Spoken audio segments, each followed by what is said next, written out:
அனைத்து தமிழ் பெருங்குடி மக்களுக்கும் பணிவார்ந்த வணக்கம். இன்று காரைக்காலிலிருந்து விடுதியூர் போகின்ற மதுகடியில் அருகில் நிறைய முக்கால் ஜல்லிகள் சாலையோரமாக கொட்டி கிடக்கிறது. அதில் விடுதியூரிலிருந்து காரைக்காலுக்கு தனது மகளை பள்ளிக்கு அழைத்துட்டு வந்த ஒரு நபர் தடுமாறி கீழே விழுந்திருக்கிறார். சிறிய காயத்தோடு நின்று கொண்டிருந்ததை அந்த செய்தியை அந்த நிகழ்வை நேரடியாக பார்த்த அன்பு தம்பி விக்கி அவர்கள் உடனடியாக எனக்கு தகவல் சொன்னார்.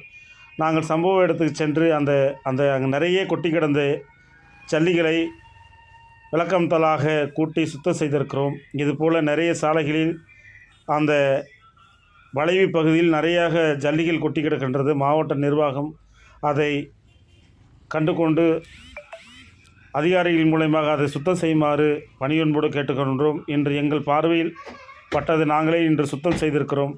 ஈவன் காரைக்கால் விஜயம்மா உதவுங்கரங்கள் அறக்கட்டளை, சேவன் உதவி அன்பு தம்பி காரைக்கால் மதுகடியைச் சேர்ந்த விக்னேஷ் அவர்களும் முகமது யூசுப் அவர்களும் நானும் இந்த நிகழ்வில் கலந்து கொண்டு அந்த சாலைகளை சுத்தம் செய்திருக்கிறோம்.